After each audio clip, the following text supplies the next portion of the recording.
Hello students, welcome to our platform Guruji 4.0। आप पढ़ रहे हैं physics by Shailendra Rohila sir. देखिए बच्चों, हम आपके लिए जो प्लेटफॉर्म लेके आए हैं वो इस उद्देश्य के साथ बनाया गया है कि आपको क्वालिटी कंटेंट और बहुत ही आपको काम की चीज़ें बहुत इजी लैंग्वेज के साथ प्रोवाइड कराई जाएं, अच्छे मटेरियल के साथ प्रोवाइड कराई जाएं। इसके लिए हम आपको प्रॉमिस करते हैं कि आप हमारे साथ जुड़ेंगे तो 100% सेटिस्फेक्शन का हम प्रॉमिस कर सकते हैं, क्योंकि हमें हमारी टीम पे हमारी मेहनत पे भरोसा है।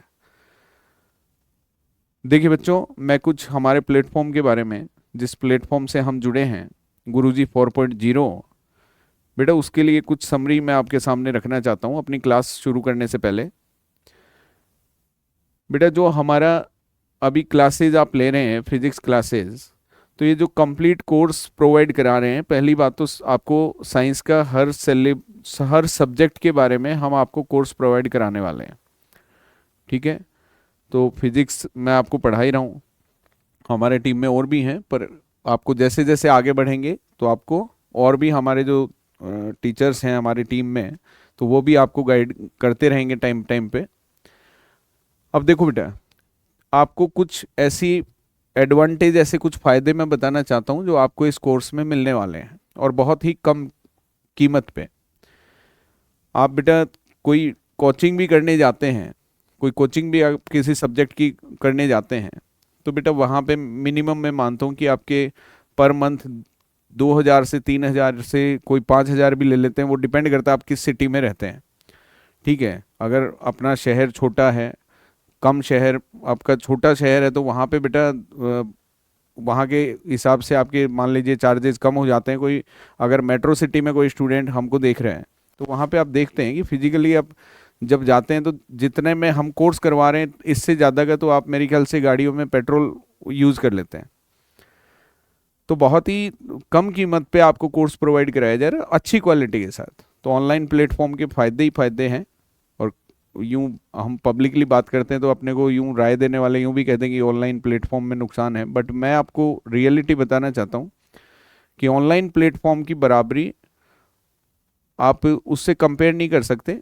वो एक अलग फॉर्मेट है, किंतु ऑनलाइन में बच्चा घर बैठ के अगर क्लास वाली फीलिंग अगर वो ले रहा है और उसको अच्छा क्वालिटी कंटेंट मिल रहा है, तो घर पे ही अगर वो अच्छे से पढ़ रहे हैं तो पहली बात तो उसको जाने आने में जो समय उसका खराब हो रहा है, तो एक तो वो टाइम बचता है उसका, क्योंकि एक स्टूडेंट के लिए तो टाइम ही सब कुछ है।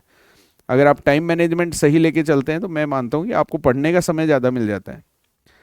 क्योंकि जितना आप टीचर से पढ़ के आते हैं बेटा, सेल्फ स्टडी में आप कितना टाइम दे पाते हैं, तो वो डिपेंड करता है कि हम अपने टाइम शेड्यूल को हमने कैसे मैनेज किया है। तो आप क्लासेस लेते हैं तो ऑनलाइन में एक तो जाने आने का समय बच जाता है, जितना आपका आने जाने में फ्यूल वगैरह खर्च होता है वो सारा बच जाता है। तो हम आपको जो प्रोवाइड करा रहे हैं बेटा कोर्स, तो सब्जेक्ट कोर्स है हमारा।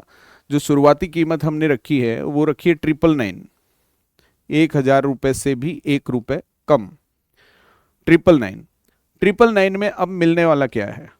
ठीक है, क्योंकि आपके जो कोर्स का पेमेंट करने वाले हैं तो हम चाहते हैं कि उनको बच्चों को ज़्यादा से ज़्यादा मिले। बाकी रियलिटी आपको मैं बताना चाहता हूँ, इस कोर्स का प्राइस ज़्यादा है, किंतु अभी ये कोर्स लॉन्च हो रहा है, तो शुरुआती कीमत में आपको हम आपको बहुत ही कम कीमत में ये प्रोवाइड करा रहे हैं। तो जो शुरुआत में हमसे जितने भी बच्चे जुड़ रहे हैं तो उनको ये प्रॉफिट मिलने वाला है। तो देखिएगा, आपको मिलने वाला क्या है बेटा, आपको वीकली टेस्ट मिलने वाले हैं। तो आपका एक हमारे जितना भी अपना सब्जेक्ट वाइज जो बच्चे जुड़ेंगे हमारी ऐप से, तो उसमें एक बेटा व्हाट्सअप ग्रुप भी बनाया जाएगा। तो व्हाट्सअप ग्रुप में आपके जितने भी अपने टीम में जितने बच्चे जुड़ेंगे उसमें टीचर्स भी होंगे और बच्चे भी होंगे। तो बच्चे अपनी प्रॉब्लम्स उसमें डिस्कस कर सकते हैं। आपको हमसे कम्युनिकेशन करना है तो हम उसमें कम्युनिकेट भी करेंगे। तो वीकली टेस्ट भी आपके होंगे, उनके रिजल्ट्स भी आपको शो किए जाएंगे ऐप पे। ठीक है, टेस्ट से अपने को थोड़ा सा पता भी चलेगा कि जितना हम क्लासेस ले रहे हैं तो उसमें जब टेस्ट आता है तो टेस्ट में हम कितना अच्छा परफॉर्म कर पा रहे हैं। बेटा जो आपके प्रीवियस ईयर क्वेश्चंस हैं, तो प्रीवियस ईयर क्वेश्चंस हैं उन पे भी डिस्कशन होगा, वो भी सॉल्व करवाए जाएंगे आपको। पैनल पीडीएफ है जो आपको पढ़ाया जा रहा है पैनल पे, वो सारा पीडीएफ आपको प्रोवाइड होगा। हैंड रिटन नोट्स हैं जो आपको पढ़ाया जा रहा है, वही चीज़ आपको हैंड रिटन नोट्स में भी पीडीएफ आपको प्रोवाइड कराई जाएगी। आप उसका आसानी से प्रिंट आउट निकलवा सकते हैं, क्योंकि बच्चा ये चाहता है कि मेरे को हार्ड कॉपी मिले, तो हार्ड कॉपी आप पीडीएफ का प्रिंट आउट ले सकते हैं, वो भी आपको मिलेगा। 1-to-1 गाइडेंस, तो बेटा हम वीकली एक क्लास ऐसी भी लगाने वाले हैं जिसमें हम लाइव कम्युनिकेट करेंगे, ठीक है। तो एक मीटिंग ऑर्गेनाइज करेंगे जिसमें हम एक दूसरे से कम्युनिकेट कर सकें। तो ये चीज़ आपको पूरा एक पैकेज हम देने वाले हैं, यानी जो बच्चा हमसे जुड़ेगा, जो स्टूडेंट हमसे जुड़ेगा, तो मैंने कहा ना कि फुल सेटिस्फेक्शन के लिए हम आपसे प्रॉमिस करते हैं। तो आपको कहीं भी 1% भी ये प्रॉब्लम नहीं आने वाली है कि आप दुनिया के किसी भी कोने से हमसे जुड़े हुए हैं, तो बेटा आपको यह समस्या बिल्कुल नहीं आएगी कि आपको कहीं भी ये लगे कि मैं अगर फिजिकली अगर ट्यूशन कहीं पे लेता या किसी टीचर के पास पढ़ने जाता तो मेरे को ये चीज़ एक्स्ट्रा मिलती। आप जो भी फिजिकल ट्यूशन पे जो भी आपको मिलता है बेटा, वो सारी चीज़ें हम ऑनलाइन आपको प्रोवाइड कराने की पूरी कोशिश करेंगे, है ना। तो ये हमारे प्लेटफॉर्म गुरुजी 4.0 से जुड़ने के आपको मैंने कुछ फ़ायदे बताए। तो बेटा फाइनली हमको क्या चाहिए? फाइनली आपको रिजल्ट चाहिए। हमको भी आपको पढ़ाने के बाद हमारी मेहनत हमको कहाँ दिखेगी? आपके रिजल्ट से दिखेगी। तो हम रिजल्ट्स ओरिएंटेड ही क्लास को रखने वाले हैं। हम चाहते हैं आपके पेरेंट्स भी इस चीज़ में ये महसूस करें कि हमारे बच्चा जिस प्लेटफॉर्म के साथ जुड़ा है, आज मार्केट में बहुत बड़े बड़े प्लेटफॉर्म्स हैं बेटा, जिनके ऐड बहुत बड़े बड़े नामी हस्तियां करती हैं, और इतने ऐड करने के बाद वो सारा अमाउंट कहाँ से आता है बेटा? आपकी, यानी वो अपना जितना भी खर्चा करते हैं तो उसी हिसाब से वो आपसे फीस भी उसी हिसाब से लेते हैं। किंतु आपको यहाँ पे कोई बड़ी बड़ी बातें नहीं मिल रही हैं। कई बार हम देखते हैं कि भाई कई बार हम देखते हैं वीडियो, ऐसी रील्स देखते हैं कि कुछ प्लेटफॉर्म तो इसीलिए फेमस हो गए हैं, वहाँ पढ़ाई के अलावा सारी बातें होती हैं। उनकी छोटी छोटी रील्स हमारे सामने आती हैं, तो अब उसमें पता चलता है कि वहाँ पे कोई टीचर ने जोक सुना दिया और उस जोक का वायरल कर दिया और कोचिंग में भीड़ हो गई। तो ये तो बड़ा अजीब सा देखने पे लगता है कि भाई टीचर को वायरल करने के लिए कितने पापड़ बेलने पड़ते हैं। जबकि बेटा रियलिटी ये है कि जब बच्चा इनिशियली किसी टीचर से कनेक्ट होता है तो वो पढ़ाई के कारण होता है, ठीक है, स्टडी की वजह से होता है। तो मेन जो अपना फोकस पॉइंट है वो स्टडी है। तो हम चाहते हैं कि आप जिस उद्देश्य के साथ, जिस पर्पज़ के साथ, जिस ऑब्जेक्ट के साथ हमसे जुड़ें, तो वो ऑब्जेक्ट पूरा होना चाहिए, ठीक है। तो ज़्यादा लुभावनी बातें तो हम नहीं कर पाएंगे, ये एक सच्चाई है जो हम शुरू में ही आपको अवगत करा रहे हैं। तो हम केवल और केवल पढ़ाई की ही बातें आपसे करने वाले हैं, ठीक है, ओके। तो देखिए बेटा, आप जुड़ें गुरुजी 4.0 के साथ। हम विश्वास दिलाते हैं कि आपको फुली सेटिस्फेक्शन मिलेगा और आपको मज़ा आने वाला बेटा क्लासेज में, ठीक है। तो आगे बढ़ते हैं और अपने साथियों को भी बेटा इसके बारे में ज़्यादा से ज़्यादा आप डिस्कस करें, ठीक है। और जितने ज़्यादा अपने टीम में जितने अच्छे बच्चे, यानी जितना अच्छा अपना कंपटीशन होगा, क्योंकि मान लीजिए अपनी टीम में बहुत ज़्यादा बच्चे जुड़ेंगे तो आपको भी अपना लेवल रियलिटी में पता चलेगा कि इतने हज़ार बच्चों में हम कहाँ पर हैं। चलो देखते हैं, अपनी क्लास को आगे बढ़ाते हैं। लास्ट क्लास में अपना क्या चल रहा था बच्चों? Gauss law. तो इलेक्ट्रोस्टैटिक्स में गॉस लॉ हम स्टडी कर रहे थे। तो गॉस लॉ में कुछ समरी मैंने यहाँ पे यूज़ किया आपके लिए। तो गॉस लॉ में हम जानते हैं बेटा, Gauss law electric flux find करके देता है हमें। तो इलेक्ट्रिक फ्लक्स में स्टेटमेंट ऑफ गॉस लॉ आपके सामने है। तो देखिएगा, electric flux through any surface enclosing charge is equal to Q upon epsilon naught, where Q is the net charge enclosed by the surface. Mathematically अगर बात की जाए तो ई डॉट डी ए, यहाँ पर डी ए क्या है? यहाँ पर डी ए वही एरिया, अपना एरिया वेक्टर हो गया, ई इलेक्ट्रिक फील्ड हो गया, क्यू इनक्लोड का मतलब जो आपने क्लोड सरफेस ली है उसका चार्ज हो गया, एंड एप्सिलॉन नॉट आपका क्या है बेटा? इलेक्ट्रिक परमेबिलिटी ऑफ वैक्यूम है। इसी को ई डॉट डी ए को आप क्या लिख सकते हैं बेटा? इलेक्ट्रिक फ्लक्स लिख सकते हैं। तो इसका सिंबल फाई है, फाई ई भी लिख सकते हैं, इलेक्ट्रिक फ्लक्स है। इनक्लोड चार्ज को यहाँ कैपिटल क्यू से रिप्रेजेंट किया है, तो किसी बुक में स्मॉल क्यू ले लेते हैं, किसी बुक में कैपिटल क्यू ले लेते हैं, वो कोई बड़ा इशू नहीं है। एप्सिलॉन नॉट आपका परमिएबिलिटी ऑफ फ्री स्पेस है, ठीक है, परमिटिविटी भी कह सकते हैं। और इसकी वैल्यू यहाँ पे लिखी हुई है बेटा कितना, 8.85 इंटू 10⁻⁻12। तो शुरू करते हैं। ये गाउस लॉ हम स्टडी कर चुके थे कल, तो लास्ट क्लास में गाउस लॉ स्टडी कर लिया था। फॉर्मूला मैंने इसलिए लिख दिया ताकि न्यूमेरिकल्स आप करें तो फॉर्मूला आपको साइड में रिमाइंड हो जाए। तो एनसीईआरटी के 2 क्वेश्चंस यहाँ पे लिखे हुए हैं, पहले इनको डिस्कस कर लेते हैं, फिर उसकी एप्लीकेशंस पे जाएंगे। न्यूमेरिकल्स और भी ले रखे हैं आपके लिए हमने। तो देखिए बेटा, एनसीईआरटी का ही फर्स्ट लेसन का 16 जो क्वेश्चन है वो आपका गॉस लॉ पे बेस्ड है। तो इसमें ये कह रहा है बेटा, careful measurement of the electric field at the surface of A black box है।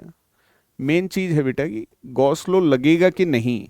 तो गॉस लॉ लगेगा कि नहीं तो आपको ध्यान रखना है, it is applicable only a closed surface. तो क्लोज्ड सरफेस पे ही एप्लीकेबल है, तो यहाँ पे बॉक्स जो वर्ड है वो हमारे काम का है।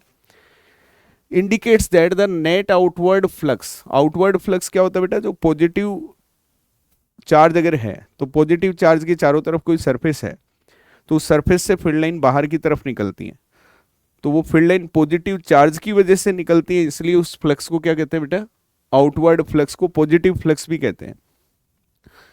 Through the surface of the box is 8 into 10⁻³ newton metre square upon coulomb. तो अपने को क्या दे दिया, फ्लक्स की वैल्यू दे दी है। What is the net charge inside the box, हमको चार्ज पूछ लिया गया है, तो थोड़ा 1 बाई 1 स्टार्ट करते हैं इसको। तो सॉल्यूशन ऑफ क्वेश्चन 16, सबसे पहले क्या होता है, सबसे पहले गिवन लिखा जाता है बेटा। तो इसका ए पार्ट अपन सोल्व कर रहे हैं। तो अपने को इलेक्ट्रिक फ्लक्स दे दिया है, इलेक्ट्रिक फ्लक्स अपना है 8 into 10⁻³ newton upon coulomb into metre square. आप इससे वोल्ट मीटर भी लिख सकते हैं बेटा, इलेक्ट्रिक फ्लक्स का यूनिट। हमें फ्लक्स दे दिया है और पहली चीज पूछी है बेटा नेट चार्ज, हमको बॉक्स के अंदर का नेट चार्ज पूछा है बेटा। तो नेट चार्ज जब फाइंड करेंगे तो अगर फ्लक्स देके चार्ज पूछ रहा है तो आप भी समझ सकते हैं कौन से फॉर्मूले से हमारा काम होने वाला है। तो बेटा according to Gauss law, since electric flux equal to Q upon epsilon naught, therefore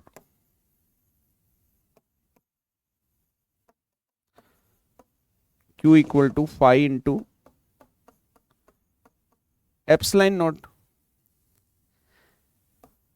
पाई हमें दे रखा है बेटा, पाई कितना दे रखा है, 8 इंटू 10⁻³ और एप्सिलॉन नॉट कितना बेटा 8.85, 3 डिजिट तक भी रख सकते हैं, 8.854 होता है, आप 2 डिजिट तक रखें तो राउंड फिगर में भी करेंगे तो 8.85 सफिशिएंट है, इंटू 10⁻⁻12, ठीक है। तो यहाँ से हमारा चार्ज आ जाएगा। अगर सारी वैल्यू आप SI यूनिट में यूज़ करते हैं तो SI यूनिट में यूज़ करेंगे तो हमारे आंसर भी किस में आएंगे बेटा, SI यूनिट में आएंगे। तो इसको मल्टीप्लाई कर लेते हैं।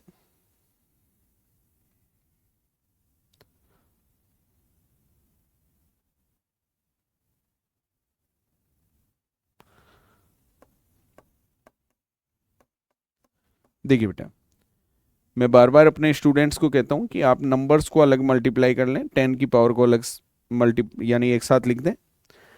तो -12 पावर है इधर, +3 है, तो बेस इक्वल होते हैं तो पावर ऐड होती है कि नहीं। तो -12 है +3 है, देन 10 की पावर कितनी लिखी जा सकती है, -9। और इसको साइंटिफिक मेथड में अगर आप लिखना चाहते हैं तो मैंने आपको बताया था साइंटिफिक मेथड में 10 के मल्टीप्लाई में जो नंबर होता है बेटा उसको बिटवीन 1 to 10 लिखा जाता है। तो बिटवीन 1 to 10 अगर आप लिखते हैं देन आप इसको लिख सकते हैं 7.08 इंटू 10⁻⁻8 कूलाम, ठीक है। या आप इसको ये भी कह सकते हैं कि सर -9 है तो इसको इन शॉर्ट, कई बार क्या मल्टीपल चॉइस क्वेश्चन आते हैं तो ज़रूरी नहीं कि हमने जो आंसर निकाले हैं वो उसी फॉर्मेट में पूछ रहा है। बेटा आपको ये चीज़ जैसे 10⁻⁹ है तो इसको नैनो पढ़ सकते हैं। क्या पढ़ सकते हैं? नैनो। तो इस नैनो का सिंबल क्या होता है? Small N. Then we can say 70.8 nano coulomb. हम इसको ये भी पढ़ सकते हैं। तो ये इसलिए बताया जा रहा है कि कोई मल्टीपल चॉइस क्वेश्चन है तो वहाँ पे हमें 10 की पावर में अगर -9 नहीं दिखाई दे रहा है तो वहाँ पे हो सकता है ये ऑप्शन आपको नैनो कूलम में दे रखा हो। ठीक है, तो ये हमने फर्स्ट ऑप्शन इसका फाइंड किया है। Second, if the net outward flux through the surface of the box were 0, यानी अगर हमारा जो फ्लक्स है वो क्या है बेटा? 0 है।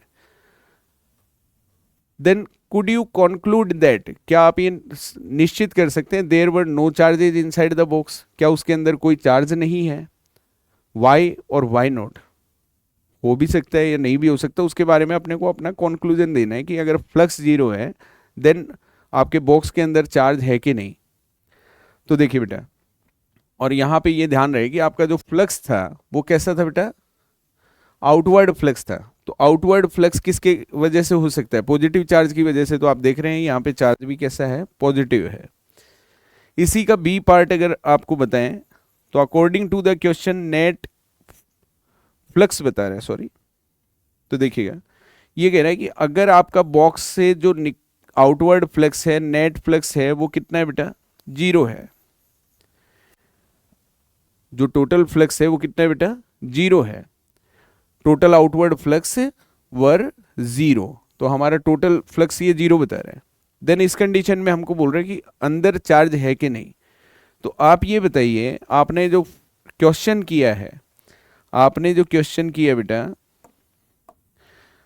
आप फॉर्मूले में देखिएगा, आपने जो क्वेश्चन किया है उसमें sigma Q upon epsilon not formula आपने यूज किया है। आप सपोज कीजिएगा अगर आपका नेट चार्ज अगर 0 होता है देन फ्लक्स की वैल्यू क्या आएगी? क्योंकि एप्सिलॉन नॉट को तो आप 0 कर नहीं सकते, उसके तो एक फिक्स वैल्यू है। तो सिग्मा क्यू, ये समीशन क्यू जो है वो net charge inside the box है। तो अगर सिग्मा क्यू को मैं 0 कर लेता हूं देन मेरा फ्लक्स भी क्या आएगा बेटा? 0 आएगा। तो आपको अपनी बात को इस तरह से समझाना है कि सिग्मा क्यू 0 कब हो सकता है। तो सिग्मा क्यू 0 ये तब कब हो सकता है बताइए?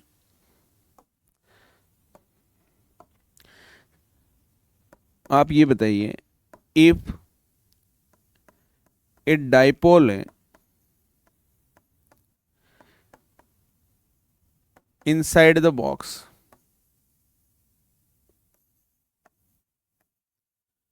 इस कंडीशन पे विचार कीजिए। अगर कोई इलेक्ट्रिक डाइपोल आप बॉक्स के अंदर ले लेते हैं, तो डाइपोल अगर बॉक्स के अंदर ले लेंगे then net charge of dipole क्या होता है बेटा? 0। देयरफॉर फाई इज ऑल्सो भी 0। तो एक कंडीशन क्या बनती है बेटा कि अगर इलेक्ट्रिक डाइपोल किसी बॉक्स के अंदर है, तो इलेक्ट्रिक डाइपोल बॉक्स के अंदर है तो डाइपोल की क्या कंडीशन है कि उसमें जितना पॉजिटिव चार्ज होता है उतना ही नेगेटिव चार्ज होता है। तो नेट चार्ज ऑफ डाइपोल होता है 0, देन इलेक्ट्रिक फ्लक्स ऑल्सो भी 0। तो इलेक्ट्रिक फ्लक्स 0 होने की एक कंडीशन ये बन सकती है कि उसके अंदर क्या होना चाहिए? कोई डाइपोल, इलेक्ट्रिक डाइपोल अगर बॉक्स के अंदर है देन हमारा फ्लक्स क्या आएगा बेटा? 0 आएगा। एक ये भी हो सकता है कि positive and negative charge, amount of positive charge and amount of negative charge. Dipole में तो क्या बेटा? 2 ही चार्ज होते हैं। डाइपोल में तो क्या होता है? 2 ही चार्ज होते हैं। आप बोलेंगे सर पॉजिटिव नेगेटिव चार्ज अगर इक्वल है तो वो तो डाइपोल वाली कंडीशन बता दी आपने। डाइपोल में चार्ज कितने होते हैं बेटा? 2 चार्जेज होते हैं। यहाँ पे मैं ये कह रहा हूँ कि अगर चार्जेज मान लो मल्टीपल चार्जेज हैं, किंतु आप जब उनको ऐड कर रहे हैं तो पॉजिटिव चार्ज और नेगेटिव चार्ज अमाउंट में क्या आ रहा है? इक्वल आ रहा है। तो अगर अमाउंट में पॉजिटिव और नेगेटिव चार्ज इक्वल आता है देन उस कंडीशन में भी हमारा नेट चार्ज क्या आएगा बेटा? 0 आएगा एंड इलेक्ट्रिक फ्लक्स हमारा क्या आएगा? 0 आएगा।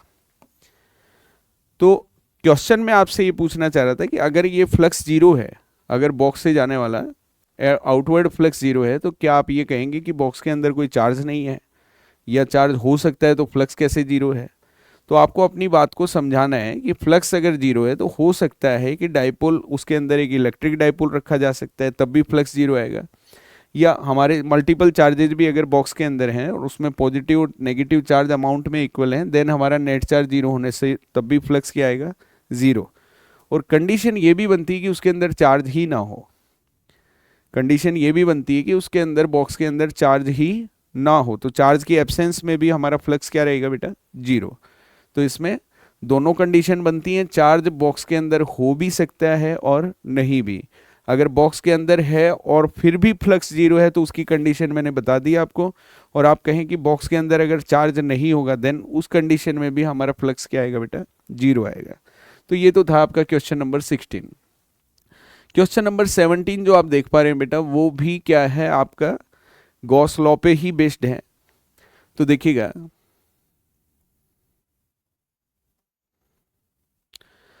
ए point charge 10 microcoulomb is a distance 5 centimetre directly above the centre of a square of side 10 centimetre.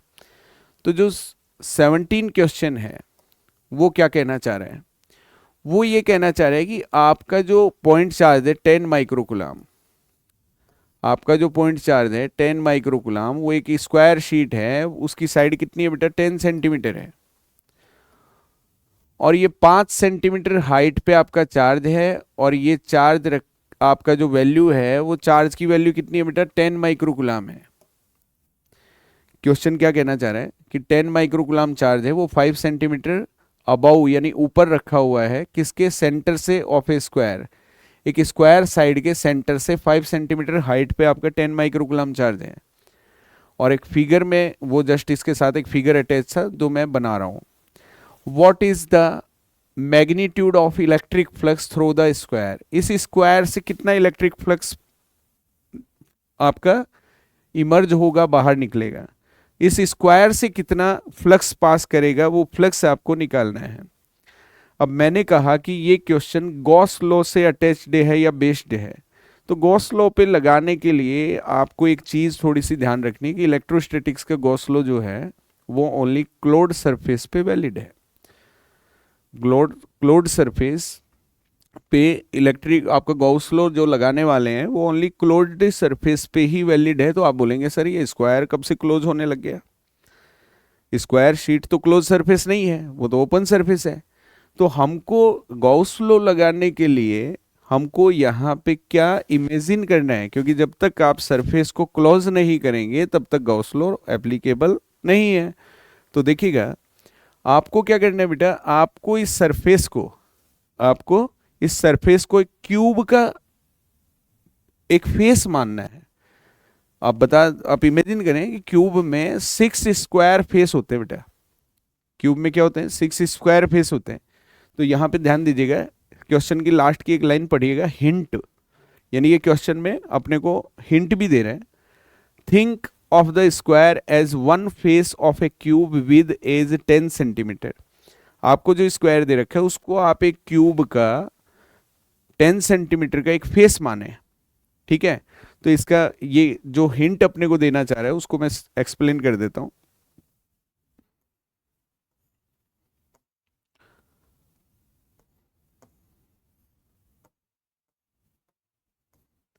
देखिए, ये 10 सेंटीमीटर साइड है, ठीक है। अब ये बताइए, जो चार्ज आपका रखा है वो 5 सेंटीमीटर हाइट पे रखा है, तो ये जो साइड है, ध्यान दीजिएगा, मैं ओवरराइट कर देता हूं इसको।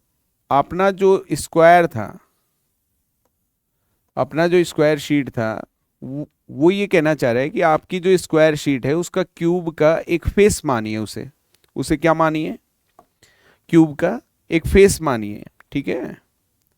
तो हमने मान लिया।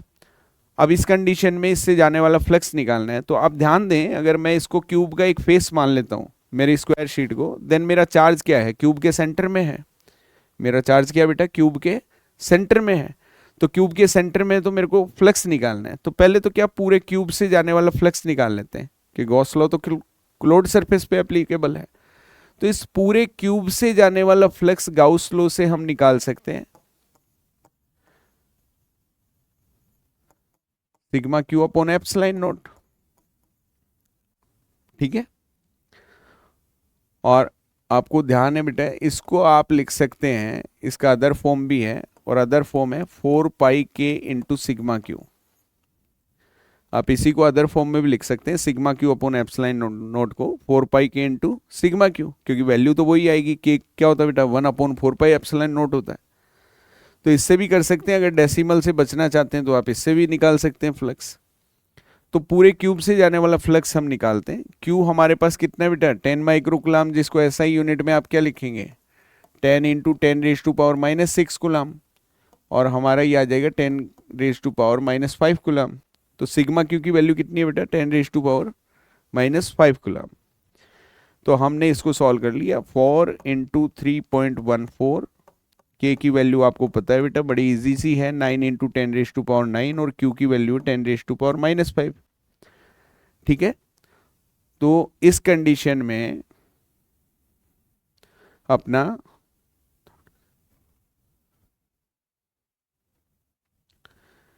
नंबर्स को अलग सोल्व कर लेते हैं, 10 की पावर को अलग सोल्व कर लेते हैं, 9 4 36 and 36 into 3.14, it is 113.04।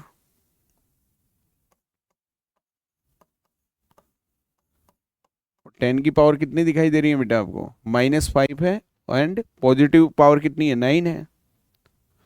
Then हमारी आ जाएगी 4 वोल्ट मीटर। आ गए आंसर।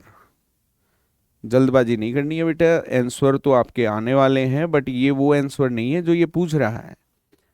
ये आंसर जो आपने निकालने बेटा, ये पूरे क्यूब से जाने वाला फ्लक्स है। ये क्या है, पूरे क्यूब से जाने वाला फ्लक्स है। तो हमको तो पूछा है स्क्वायर से जाने वाला फ्लक्स, तो स्क्वायर क्या है, ये आपने निकाला है 6 फेसेस। क्यूब का मतलब आपने 6 फेसेस से जाने वाला फ्लक्स निकाला है। फ्लक्स क्या है बेटा, number of field lines. Flux का सिंपल मीनिंग क्या है, नंबर ऑफ फील्ड लाइंस। तो ये वो फ्लक्स आपने निकाला है जो क्यूब से पास कर रहा है, तो क्यूब की 6 फेसेस से पास कर रहा है। हमें तो एक फेस से निकालना है, क्योंकि हमारा स्क्वायर तो उन 6 फेसेज में से एक फेस है।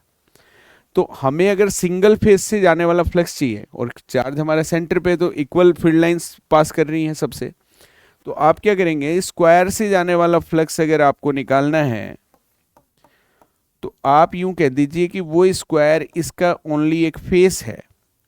तो आपको नहीं लगता कि वो 1/6 पार्ट होगा टोटल नेट फ्लक्स का, जो हमारा क्यूब से पासिंग फ्लक्स है, जो हमारा क्यूब से पासिंग फ्लक्स है। तो क्यूब से पासिंग जो फ्लक्स है वो 6 फेसेस से पासिंग फ्लक्स है।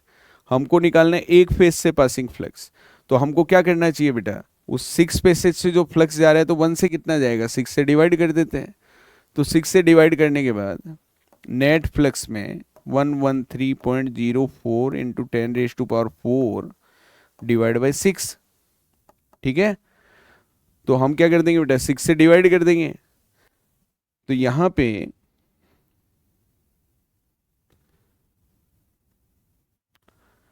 डिवाइड बाई 6 हमारी वैल्यू आ जाती है 18.84, 18.84, और 10 की पावर कितनी बेटा, 4 है। देन ये जो आंसर आपने निकाला है, ये जो आंसर आपने निकाला है, ये आंसर आपका क्या है बेटा, ये आंसर आपका एक फेस से जाने वाला फ्लक्स है। ठीक है। तो दो क्वेश्चन आपको जो यहाँ पे 16 एंड 17 दिखाई दे रहे हैं, तो आप देख पा रहे हैं 16 में आपको क्या दिया हुआ था बेटा, 16 में आपको फ्लक्स दिया हुआ था बॉक्स से जाने वाला, एंड आपको चार्ज पूछा गया था, गॉस लॉ आपने लगाया एंड आपने वैल्यू निकाल दी। ठीक है, चार्ज की वैल्यू आपने फाइंड कर दी। सेकंड वाले में ये कह रहा था कि अगर फ्लक्स जीरो है तो आप क्या कंक्लूजन दे सकते हैं, तो आपने कहा अगर चार्ज नहीं होगा तो भी फ्लक्स जीरो होगा। चार्ज होने पर फ्लक्स जीरो कब हो सकता है, तो आपने कहा अगर इलेक्ट्रिक डायपोल बॉक्स के अंदर है then electric flux will be zero because charge inside the surface is zero. अगर चार्जेज मल्टीपल चार्जेज हैं और उस कंडीशन में हमारे पॉजिटिव चार्ज का अमाउंट नेगेटिव चार्ज के इक्वल है, देन भी हमारा नेट चार्ज जीरो होने की वजह से भी फ्लक्स जीरो आएगा। सेकंड जो 17 न्यूमेरिकल था उसमें कहा गया था कि आपका 10 माइक्रोकुलाम जो चार्ज है वो आपकी स्क्वायर शीट जो 10 सेंटीमीटर लेंथ की है, तो 10 सेंटीमीटर साइड की स्क्वायर शीट के 5 सेंटीमीटर अबाउ एक 10 माइक्रोकुलाम चार्ज है, और इस स्क्वायर शीट से जाने वाला फ्लक्स बताइए। तो आपने क्या किया, और हिंट दे भी रखा है इसमें, कि आपने इस शीट को इस क्यूब का एक फेस मान लिया। तो जैसे ही आप क्यूब का फेस मानते हैं आपको क्लोज्ड सरफेस मिल जाती है और आप गॉस लॉ से क्यूब से जाने वाला फ्लक्स निकाल लेते हैं। तो क्यूब से पासिंग फ्लक्स आप फाइंड कर लेते हैं। तो क्यूब से पासिंग फ्लक्स निकालने का मतलब है कि आपने 6 फेसेज से पासिंग फ्लक्स फाइंड किया है, और हम जानते हैं कि हमें तो एक फेस से जाने वाला फ्लक्स निकालना था। तो 6 फेसेज का अगर ये है तो 1 फेस का निकालने के लिए 6 से डिवाइड कर दिया है, और हमने 1 फेस से जाने वाला इलेक्ट्रिक फ्लक्स यहाँ फाइंड किया है। कुछ आपका कॉन्फिडेंस बढ़ाने के लिए एक दो न्यूमेरिकल और लेंगे, फिर अपन एप्लीकेशन सॉल्व करेंगे। आगे बढ़ते हैं। देखिए बेटा, ये भी आपके एनसीईआरटी की क्वेश्चन है। अभी आपने 16-17 सॉल्व किए, अब हम सॉल्व करेंगे 18-19। तो देखिए बेटा, सबसे पहले 18 को ले लेते हैं। क्वेश्चन शांति से एक बार पढ़ लें। A point charge of 2 microcoulomb is at the centre of cubic Gaussian surface. इसने तो भाई सब कुछ ही काम आसान कर दिया, इसने नाम ही बता दिया गॉसियन सरफेस। तो यहाँ से तो अपने को सीधा इंडिकेशन मिल जाता है कि गॉस लो यहाँ पे लगने वाला है। तो गॉसियन सरफेस की भाई साइड दे रखी 9 centimetre. What is the net electric flux through the surface? कितना इलेक्ट्रिक फ्लक्स पास कर रहे हैं यहाँ से? तो सबसे पहले न्यूमेरिकल से डरने की आवश्यकता नहीं है बेटा। सबसे पहले आप तो बस क्वेश्चन में सबसे पहले गिवन लिख लें, भाई दे क्या रखा है और सॉल्व क्या करना है। तो गिवन में आपको दिखाई दे रहा है चार्ज हमको दे रखा है 2 माइक्रोकुलाम। एसआई यूनिट में आप लिखेंगे। देन माइक्रो के लिए आप किससे मल्टीप्लाई करते हैं बेटा? 10⁻⁻⁶ से। और हमको क्यूबिक गॉसियन सरफेस की साइड दे रखी है, साइड को मैं स्मॉल ए मान लेता हूँ, और ये साइड 9 सेंटीमीटर है, जिसको 0.09 मीटर लिख सकते हैं। हमको पूछा नेट इलेक्ट्रिक फ्लक्स, और ये फ्लक्स आप क्यूब से जाने वाला फ्लक्स फाइंड करना चाहते हैं। वही गॉस लॉ लगाएंगे, sigma Q upon epsilon not, या मैंने कहा था इसको आप किससे सॉल्व कर सकते हैं? 4πk इंटू सिग्मा क्यू, क्योंकि दोनों एक ही बात है। एयर और वैक्यूम में आप के का वैल्यू रखेंगे तो बेटा यहीं आ जाएंगे वापस। फर्क क्या है? अगर ये लगाते हैं तो आपको डेसिमल नंबर का डिवाइड करना पड़ेगा। अगर आप ये फॉर्मूला यूज़ करते हैं तो आप डेसिमल नंबर से थोड़ा बच सकते हैं। डिपेंड करता है भाई, क्वेश्चन के आंसर तो सेम ही आने। एक ही फॉर्मूले के अदर फॉर्म लगाएंगे तो आंसर तो आपके सेम आएंगे। बट आपको ये सोचना चाहिए कि अगर किसी कोई न्यूमेरिकल को अगर मेथड चेंज करने से हमारा 1-2 मिनट बचता है तो बेटा वो 1-2 मिनट हम किसी अदर क्वेश्चन को दे सकते हैं। तो टाइम मैनेजमेंट भी देखने वाली बात है। तो हमको भाई चार्ज दे रखा है, और हमको क्या पूछा है? फ्लक्स पूछा है। तो फ्लक्स पूछने के लिए इसको सेलेक्ट कर लेते हैं अपन, इस फॉर्मूले से काम कर लेते हैं। तो आप देख सकते हैं 4π के की वैल्यू बेटा 9 इंटू 10⁻⁹, ये हमारा कांस्टेंट है। और चार्ज हमको दे रखा है बेटा 2 इंटू 10⁻⁻⁶। ठीक है। तो यहाँ पे जब आप सॉल्व करेंगे तो वही बात है बेटा, पहले नंबर्स को सॉल्व कर लेते हैं, और नंबर्स को सॉल्व करने के बाद हम 10 की पावर को सॉल्व कर लेते हैं। तो यहाँ पे 4 2 जा 8, 8 9 जा 72, एंड 72 को अपन किससे मल्टीप्लाई करेंगे बेटा? 3.14 से।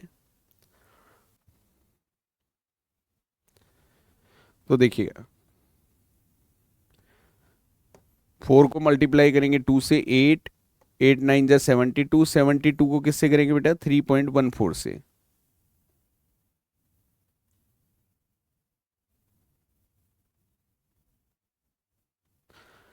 तो वैल्यू कितनी आती है देखिएगा? 226.08, 226.08। ये तो हुआ अपना नंबर्स का मल्टीप्लाई। नाउ 10⁻⁹ पॉजिटिव है, 6 क्या है बेटा? माइनस क्या है? Then we can write 10⁻3। तो ये जो वोल्ट मीटर यूनिट हो गई अपनी, ऐसा यूनिट हो गई, तो ये हमारा इलेक्ट्रिक फ्लक्स है। साइंटिफिक मेथड में लिखना चाहते हैं, मैंने कहा कि 10 के मल्टीप्लाई में जो नंबर है वो बिटवीन 1 to 10 होना चाहिए। ठीक है। तो आप सोचिएगा, इसको 1 to 10 करने के लिए आप क्या करेंगे? आप लिखेंगे 2.26। ठीक है। तो वहाँ पे अपनी इसको अप्रोक्सीमेटली 2.26 इंटू 10⁻⁵ वोल्ट मीटर। ठीक है, क्योंकि राउंड फिगर में करते हैं तो आप जीरो को 5 से छोटा नंबर होता है तो उससे पहले वाला डिजिट हम नो चेंज रखते हैं। अगर 5 से बड़ा डिजिट अगर हमको हटाना होता है राउंड फिगर करते समय तो हम एक डिजिट बढ़ा के लिख देते हैं। तो वो अप्रोक्सीमेटली लिखते समय थोड़ा राउंड फिगर का ध्यान रखें। तो देखिए बेटा, बहुत इजी क्वेश्चन था, हमको चार्ज दे रखा था और हमसे क्या पूछा गया था, और क्यूबिक सरफेस थी तो गॉस लॉ एप्लीकेबल था, लगाना ही चाहिए। तो ये हमारा क्या आ गया बेटा, क्यूब से जाने वाला फ्लक्स आ गया। अब क्वेश्चन क्या ले लेते हैं, 19 क्वेश्चन पे डिस्कशन कर लेते हैं। ठीक है, तो क्वेश्चन नंबर 19 में है, क्वेश्चन 19,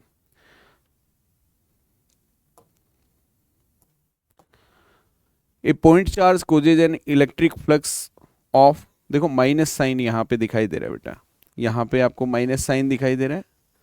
तो माइनस साइन दिखाई दे रहा है, इसका मतलब हमारा चार्ज कैसा है, चार्ज हमारा नेगेटिव है। तो नेगेटिव चार्ज की वजह से फ्लक्स भी क्या आएगा बेटा, नेगेटिव फ्लक्स आएगा। नेगेटिव फ्लक्स को इनवर्ड फ्लक्स भी कहते हैं और पॉजिटिव फ्लक्स को आउटवर्ड फ्लक्स कहते हैं। तो पॉइंट चार्ज है कॉजेज एन इलेक्ट्रिक फ्लक्स, तो गिवन सबसे पहले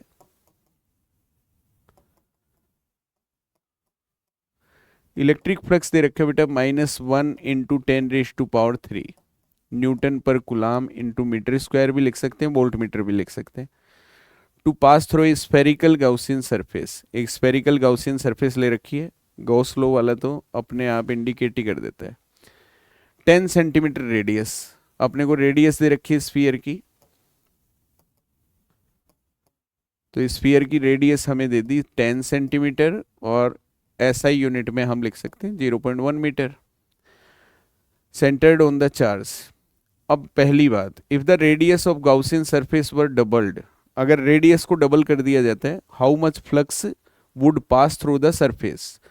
तो पहली जो बात ये कहना चाह रहे हैं, इफ रेडियस, नई रेडियस को मैं R' मान लेता हूं, ये कहना चाह रहे हैं कि अगर रेडियस को आप क्या कर देते हैं बेटा, डबल कर देते हैं, रेडियस को आप क्या कर देते हैं, डबल कर देते हैं, तो फ्लक्स पे क्या इफेक्ट आएगा, how much flux would pass through the surface, कितना फ्लक्स पास करेगा।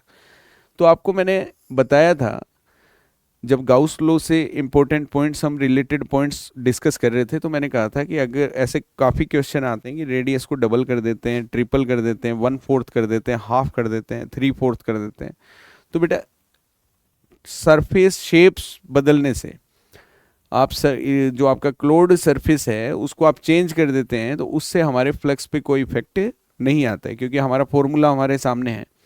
हमको चार्ज रखना है, सरफेस के अंदर होना चाहिए, चार्ज रखना है, एप्सिलॉन नॉट काम आएगा। तो ऐसा कुछ है नहीं कि जो सरफेस की शेप से यहाँ पे हमारे फ्लक्स की वैल्यू में कोई इफेक्ट आ रहा हो। तो ध्यान रहे कि अगर आप फ्लक्स निकालेंगे तो आपकी जो शेप है, क्लोज्ड सरफेस की जो शेप है, उससे हमारे फ्लक्स को कोई इफेक्ट नहीं होने वाला है। तो इसका जवाब आप देंगे, रेडियस अगर डबल कर देंगे देन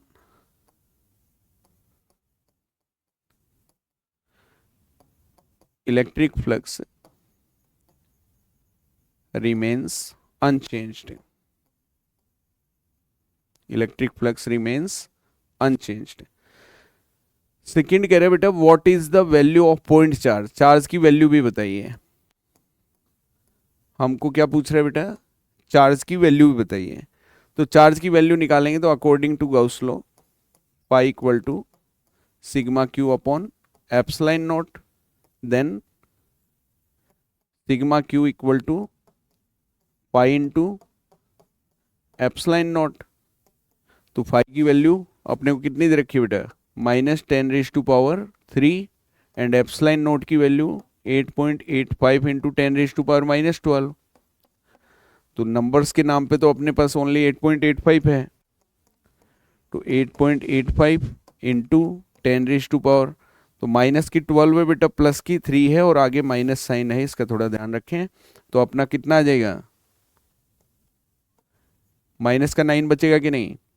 तो आप क्या निकाल रहे हैं, चार्ज निकाल रहे हैं, तो यहाँ पे क्या लगा सकते हैं, कुलाम लगा सकते हैं। इन शॉर्ट में आप इसको -8.85 नैनो कुलाम भी पढ़ सकते हैं। ठीक है, तो अच्छा क्वेश्चन था। तो आपने 4 क्वेश्चन देखे अभी गाउस लॉ पे, 16, 17, 18, 19। ठीक है, क्वेश्चन नंबर 16 भी आपने देखा, 17 भी देखा, 18 भी देखा, 19 भी देखा। ये सारे क्वेश्चंस किस पे बेटा? गॉस लॉ पे हैं। ठीक है, तो एक छोटी सी एप्लीकेशन आपको इस पे बताना चाहते हैं, आगे बढ़ते हैं। ठीक है, ओके। देखो बेटा,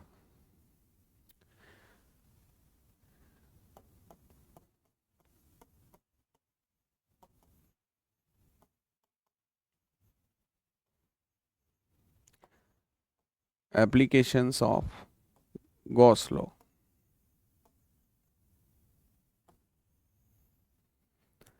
इसमें एप्लीकेशंस ऑफ गॉस लॉ में हमें करना क्या है बेटा? गॉस लॉ की एप्लीकेशंस स्टडी करनी है, और इसकी एप्लीकेशन तो काफ़ी हैं, किंतु अभी बात कर रहे हैं कि हमारे एनसीईआरटी में कितनी है।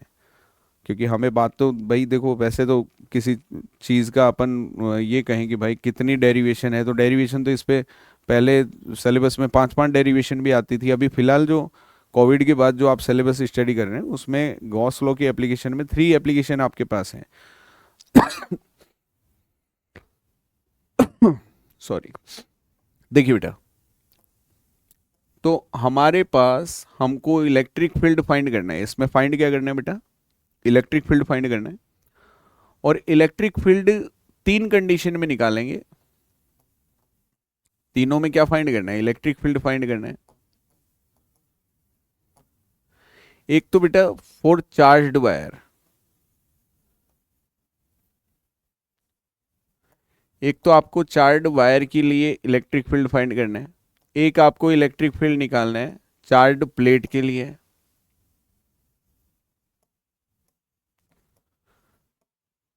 और एक आपको इलेक्ट्रिक फील्ड निकालना है चार्ज्ड स्फीयर के लिए।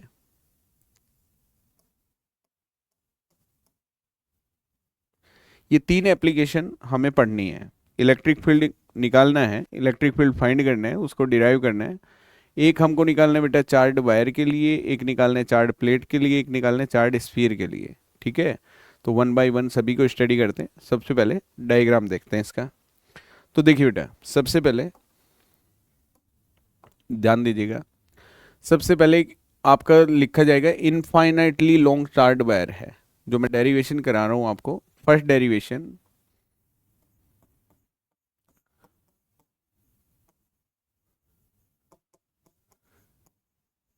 Intensity of electric field, intensity of electric field due to a infinite long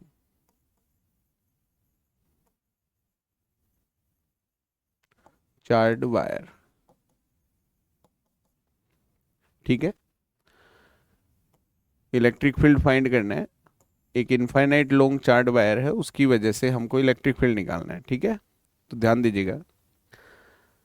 अब इनफाइनाइटली लॉन्ग चार्ज वायर को कैसे ड्रॉ किया जाए, तो ध्यान देना बेटा, और इसको इनफाइनाइट लेने का रीजन क्या है वो भी देखते हैं।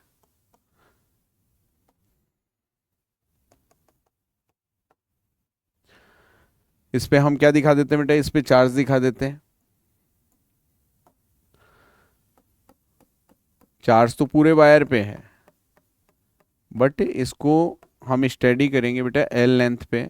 तो हमारा जो वायर की लेंथ है, एल लेंथ पे जो मेरा चार्ज है बेटा, उस चार्ज का अमाउंट है क्यू। ठीक है, और चार्ज हमारा किस यानी किस फॉर्म में? 1 डायमेंशनल फॉर्म में है। हमने स्टडी किया था कि चार्ज डेंसिटी के टाइप्स कितने हैं, उसमें था लीनियर चार्ज डेंसिटी था, लैम्डा था, सरफेस चार्ज डेंसिटी था, सिग्मा था, और वॉल्यूम चार्ज डेंसिटी क्या था? आपका रो था।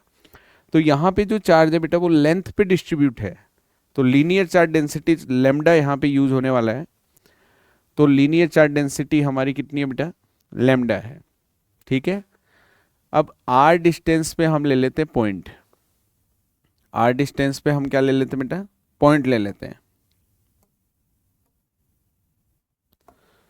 तो आर डिस्टेंस पे मैंने ऑब्जर्वेशन पॉइंट ले लिया। ठीक है, अब देखिएगा बेटा, अब गॉस लॉ की एप्लीकेशन है, तो इसके लिए हमें गॉसियन सरफेस भी लेनी पड़ेगी।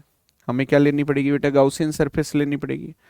तो गाउसियन सरफेस आपकी जो होनी चाहिए वो सिमेट्रिक भी होनी चाहिए और आपका ऑब्जर्वेशन पॉइंट उसके ऊपर होना चाहिए।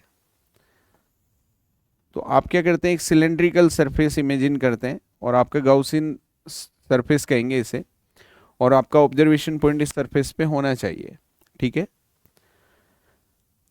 तो देखिए बेटा, अब आपको मैं बताता हूँ कि इसको इनफाइनाइट लॉन्ग लेने का पर्पस क्या था, क्या रीजन था। जब हमें स्टडी एल लेंथ पे करनी है तो इसको इनफाइनाइटली लॉन्ग क्यों बताया जा रहा है।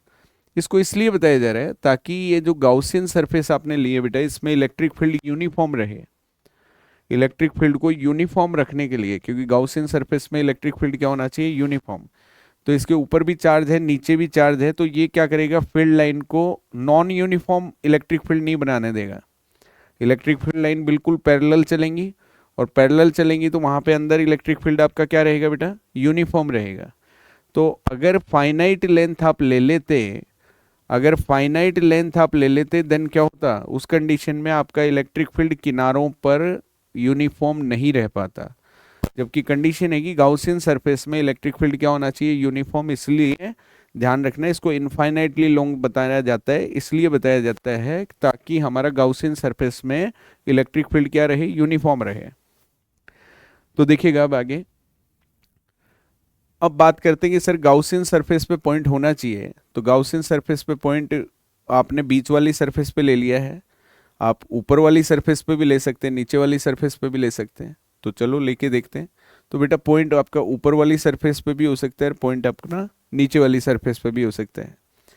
अब आपको क्या करना है, यहाँ पे आप जब इक्वेशंस सॉल्व करेंगे तो बेटा यहाँ से जाने वाला फ्लक्स भी हमें फाइंड करना पड़ेगा। गाउस लॉ है, तो गाउस लॉ आप जानते हैं बेटा कि वहाँ पे इलेक्ट्रिक फ्लक्स हम फाइंड करते हैं।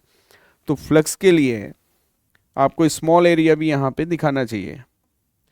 पॉइंट जो आप ले रहे हैं ना बेटा, वो जिस स्मॉल एरिया पे है वो आपको यहाँ पे शो करना है। ये जो ऑब्जर्वेशन पॉइंट है जिस स्मॉल एरिया पे है, स्मॉल सरफेस एरिया पे है, उसको आप थोड़ा सा राउंड कर दें, ये स्मॉल सरफेस एरिया है। तो यहाँ पे लेबल्ड थोड़ा कर देते हैं इसको। ये हमारी गाउसियन सरफेस है बच्चों, ठीक है, और ये स्मॉल एरिया है। अब देखिए करें क्या, ये जो पॉइंट हमने लिया है बेटा, इस पे क्या करेंगे, इलेक्ट्रिक फील्ड की डायरेक्शन दिखाएंगे पहले। तो इलेक्ट्रिक फील्ड की डायरेक्शन पॉजिटिव चार्ज की वजह से होती है बेटा आउटवर्ड। पॉजिटिव चार्ज की वजह से इलेक्ट्रिक फील्ड की डायरेक्शन क्या होती है, आउटवर्ड। और जो लाइन ज्वाइंट करती है इन्हें, जो लाइन चार्ज से पॉइंट को ज्वाइंट करेगी, उसके अलोंग आपको आउटवर्ड डायरेक्शन दिखानी है। तो ध्यान दीजिएगा, पी पॉइंट पे ये ज्वाइनिंग लाइन जो आपकी है, इसके अलोंग इलेक्ट्रिक फील्ड की डायरेक्शन आप दिखाएंगे तो आउटवर्ड किधर आएगी, डायरेक्शन में आएगी कि नहीं। एक जो पॉइंट आपने जिस स्मॉल एरिया पे लिया है, वो स्मॉल एरिया क्या बेटा, डीएस है, ठीक है, डीए भी लिख सकते हैं। तो स्मॉल एरिया, एरिया वेक्टर की डायरेक्शन होती है परपेंडिकुलर आउटवर्ड। एरिया वेक्टर की डायरेक्शन क्या होती है बेटा, परपेंडिकुलर आउटवर्ड। तो जो एरिया पे आपने पॉइंट को रिप्रेजेंट किया है बेटा, उसका एरिया वेक्टर भी परपेंडिकुलर आउटवर्ड है। तो दोनों वेक्टर सेम डायरेक्शन में, देन थीटा इनके बीच में कितना है, 0 डिग्री। यहां पे अगर देखा जाए तो यहां पर भी इलेक्ट्रिक फील्ड तो आपका आउटवर्ड इधर आ जाएगा, किंतु एरिया वेक्टर जो पॉइंट आपने लिया उसका एरिया वेक्टर किधर आएगा बेटा, परपेंडिकुलर आउटवर्ड आएगा। तो इसका एरिया वेक्टर चला जाएगा ऊपर, तो थीटा बन गया 90 डिग्री। अगर हमारा नीचे वाला जो क्रॉस सेक्शनल एरिया आपको दिखाई दे रहा है, यहाँ पे आप पॉइंट लेते हैं, देन पॉजिटिव चार्ज की वजह से इलेक्ट्रिक फील्ड तो इधर शो कर देगा डायरेक्शन, बट डीएस की डायरेक्शन क्या आएगी बेटा, परपेंडिकुलर डाउनवर्ड। तो यहाँ पे भी थीटा हमारा कितना बन गया, 90 डिग्री, ठीक है। तो यहाँ पे ये अपना डायग्राम है। तो आपने चार्ड वायर लिया, चार्ड वायर के चारों तरफ क्या ले लिया, एक गाउसियन सरफेस ले लिया, ऑब्जर्वेशन पॉइंट लिया, ऑब्जर्वेशन पॉइंट की जो पॉसिबल कंडीशंस हैं, भाई ऑब्जर्वेशन पॉइंट हमारा बीच वाली जो कर्व्ड पार्ट है सिलेंडर का, हमने गाउसियन सरफेस कैसे लिए, सिलेंड्रिकल लिए। तो सिलेंड्रिकल का बीच वाला जो कर्व पार्ट है उस पर हमने ऑब्जर्वेशन पॉइंट को इमेजिन किया है। और भी पॉसिबल कंडीशंस ले लीजिए, पॉइंट ऊपर वाले जो पाई आर स्क्वायर एरिया आपको दिख रहा है बेटा, उस एरिया पे भी हो सकता है। हमारा ऑब्जर्वेशन पॉइंट नीचे वाले क्रॉस सेक्शन एरिया पे भी हो सकता है। तो जितनी पॉसिबल कंडीशंस हैं उस कंडीशंस में ऑब्जर्वेशन पॉइंट को शो किया गया है। अब हमें फ्लक्स निकालना है। तो बेटा कुछ स्टेप्स में इसको सॉल्व करेंगे, कुछ स्टेप्स आप फॉलो करेंगे तो उस स्टेप से इसको जैसे 4 स्टेप में सॉल्व करेंगे, 4 स्टेप में आपका आंसर आ जाएगा। तो फर्स्ट स्टेप क्या है, हर स्टेप पे मैं क्या करता हूँ, स्टार लगा देता हूँ, जिससे आपको पता रहे कि सर 4 स्टेप कौन सी बता रहे हैं, क्योंकि हमें तो डिराइव करना है। तो देखो बेटा, सबसे पहले इलेक्ट्रिक फ्लक्स फाइंड कीजिए according to the definition of electric flux.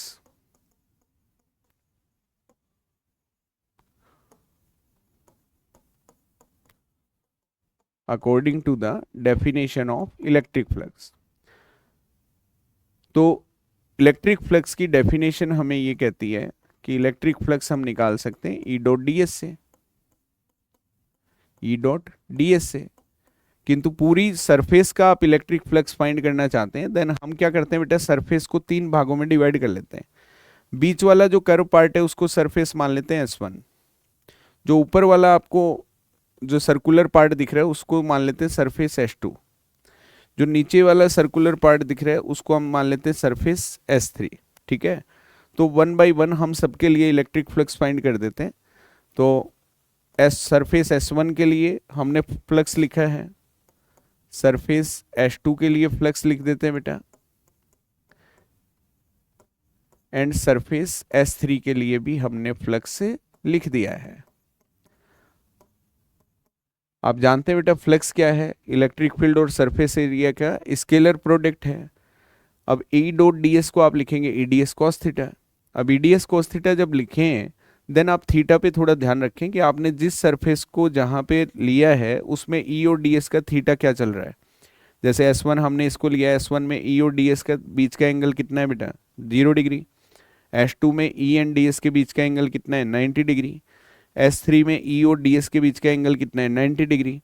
तो यहाँ पे थीटा रखते समय ध्यान रखें जो सरफेस है उसके साथ उसी का एंगल लिखना है। ठीक है, तो इन फर्स्ट S1 के लिए जब आप लिखेंगे देन आप लिख पाएंगे E D S cos 0 degree according to the diagram. इसके लिए आप लिखेंगे देन आप लिख सकते हैं E D S cos 90 degree, और S3 के लिए लिखेंगे then we can write E D S cos 90 degree, right. ठीक है, मैं फिर कह रहा हूँ बेटा, यहाँ पे नाम आप दें तो यहाँ पे जैसे मान लो किसी बच्चे ने दे दिया S1 S2 S3, किसी ने दे दिया S1 S2 S3, तो आपने जिस तरह से डायग्राम में थीटा रख रखे ना, जैसे नाम दे रखे हैं सरफेस के, उसी हिसाब से आपका यहाँ पे डायग्राम को सेटिस्फाई करने वाली इक्वेशन होनी चाहिए। रटना नहीं है बेटा किसी चीज़ को, आप पॉइंट टू पॉइंट आप देख सकते हैं, ऐसी कोई चीज़ नहीं है जो मैं यहाँ पे एक्सप्लेन नहीं करने वाला हूँ। आपको हर लाइन के बारे में पूरी क्लैरिफिकेशन के साथ बताने वाले हैं। तो कोस 0 का वैल्यू 1 है बेटा, तो अपना S1 के लिए वैल्यू आ जाएगी ई डी एस। बेटा सेकंड का कोस 90 जीरो होता है, तो कोस 90 जीरो होने की वजह से हमारे सेकंड थर्ड वैल्यू क्या हो गए हैं, जीरो हो गए हैं। यहाँ पे ई डी एस बचेगा तो बेटा इलेक्ट्रिक फील्ड मैंने कहा था ना यूनिफॉर्म रहता है। इलेक्ट्रिक फील्ड क्या रहता है, गाउसियन सरफेस में यूनिफॉर्म है, तो एज ए कांस्टेंट हम इंटीग्रेशन से बाहर ले लेंगे और इंटीग्रेशन हो जाएगा बेटा डीएस का। अब ध्यान दीजिए डीएस क्या है, डीएस वो स्मॉल सरफेस एरिया बेटा जिस पे पॉइंट है। डीएस क्या है, वो स्मॉल एरिया है जिस पे ऑब्जर्वेशन पॉइंट है।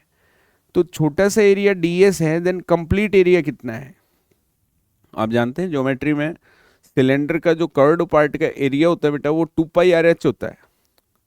वो कितना होता है बेटा, 2πRh होता है। तो यहाँ पे जो फॉर्मूला मैं यूज़ करने वाला हूँ वो क्या यूज़ करने वाला हूँ, 2πRh। ये बात और है कि यहाँ पे हाइट को हमने L की फॉर्म में लिया है। यहाँ पे हाइट को हमने किस फॉर्म में लिया है, L के रूप में लिया है, क्योंकि ऊपर वाला और नीचे वाला एरिया तो हमने अलग कर दिया ना। हम बीच वाला S1 जो है सरफेस, उसका एरिया क्या होगा बेटा, 2πRh होगा। तो 2πRh में हाइट को आप L की फॉर्म में ले रहे हैं, then you can write 2πRL। तो ds का इंटीग्रेशन कितना है बेटा, 2πRL, इक्वेशन फर्स्ट। तो ये हमारा फर्स्ट स्टेप थी। तो मैंने कहा कि आपको मैं ये डेरिवेशन 4 स्टेप में कंप्लीट कराने वाला हूँ और हर स्टेप पे मैं एक स्टार लगा देता हूँ। ठीक है, मैं चाहता हूँ आपको डेरिवेशन याद ही हो जाए, बस एक बार आपको रफ में प्रैक्टिस करनी है इसकी। बाकी पूरी कोशिश रहेगी आपको अब भी याद हो जाए। तो देखो बेटा, पहली स्टेप में आपको इलेक्ट्रिक फ्लक्स को सॉल्व करना है और बाकी स्टेप छोटी हैं। 4 स्टेप टोटल आपको मैं बताने वाला हूँ जिससे फाइनल आंसर तक आप पहुँच पाएँ। अब आपने एक तो इलेक्ट्रिक फ्लक्स निकाल लिया बेटा फॉर्मूला से, डेफिनेशन भी यही है, ई और डी एस का स्केलर प्रोडक्ट फ्लक्स होता है। अब हम चाहते हैं कि गॉस लॉ की एप्लीकेशन है, तो अभी तक सर गॉस लॉ की तो डिस्कशन ही नहीं कर रहे आप, तो बेटा अब लगाते हैं गॉस लॉ। गॉस लॉ भी हमको इलेक्ट्रिक फ्लक्स ही देने वाला है, वो अपने अकॉर्डिंग देने वाला है। तो सेकंड स्टेप को हम लिख देते हैं star according to Gauss law.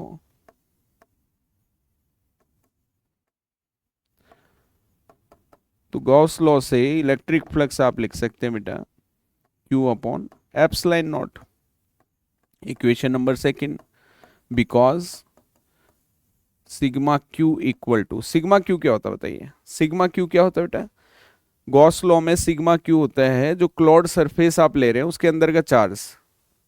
तो यहाँ पे दिखाई दे रहा है आपको Q, इस पूरे सिलेंड्रिकल गाउसियन सरफेस में हमारा चार्ज कितना है Q, देन सिग्मा Q की वैल्यू आपको दिखाई दे रही है, सिग्मा Q की वैल्यू कितनी है बेटा Q।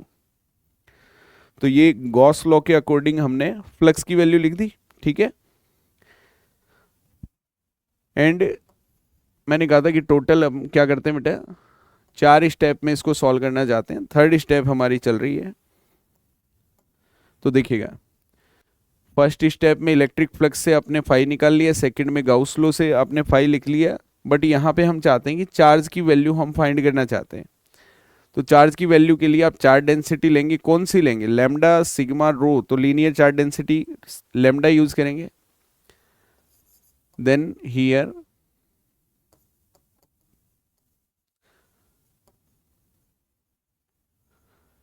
Linear charge density lambda equal to charge upon length, so Q equal to lambda L, equation number 3। मैंने क्या कहा अभी, मैंने कहा कि चार्ज की वैल्यू हम चार्ज डेंसिटी से लाते हैं, ठीक है। तो चार्ज की वैल्यू चार्ज डेंसिटी से आ गई कि नहीं, ये चार्ज की वैल्यू कहाँ पुट कर देते हैं बेटा, गॉस लॉ में। तो from equations second and third, then flux will be lambda L upon epsilon not, ठीक है। तो अब देखिएगा, मैंने कहा था 4 स्टेप, 4 स्टेप 4 स्टार, 1 2 एंड 3। आप बोलेंगे सर एक स्टार और बढ़ाते 5 स्टार बन जाता, तो अभी 4 स्टार से ही काम चलाते हैं। तो बेटा 3 स्टेप हमारी कंप्लीट हो गई है फाइनल, ठीक है। अब खेलते हैं final, this is my last step. हमें फाइंड क्या करना है, अब लास्ट स्टेप आ गई तो आंसर बहुत जल्दी आना चाहिए, हमें इलेक्ट्रिक फील्ड फाइंड करना है, ठीक है। लास्ट में आप क्या करें बेटा, दोनों फाई को कंपेयर कर दीजिए, इसीलिए मैंने थोड़ा हाईलाइट करने के लिए इसको बॉक्स में डाल दिया। देन फाइनली आप क्या करते हैं बेटा, compare the both values of phi, compare the equations first and 4। तो फर्स्ट एंड 4 को कंपेयर कर देते हैं, एंड फर्स्ट एंड 4 को कंपेयर करके आमने सामने वैल्यू रख देते हैं इनकी, और फटाफट लाते हैं answer. 2 pi R L equal to lambda L upon epsilon nought. कुछ कैंसिल वैंसिल हो रहा है क्या बच्चों, एल से एल कैंसिल हो जाएगा ना। So electric field equal to lambda upon 2 pi R epsilon nought. आप जानते हैं बेटा जो कांस्टेंट होता है वो होता है 1/4 पाई एप्सिलॉन नॉट, ठीक है। तो यहाँ पे 2 से ऊपर नीचे मल्टीप्लाई कर देंगे ना, तो आप इसको अदर फॉर्म में लिख सकते हैं 2k लैम्डा अपॉन आर।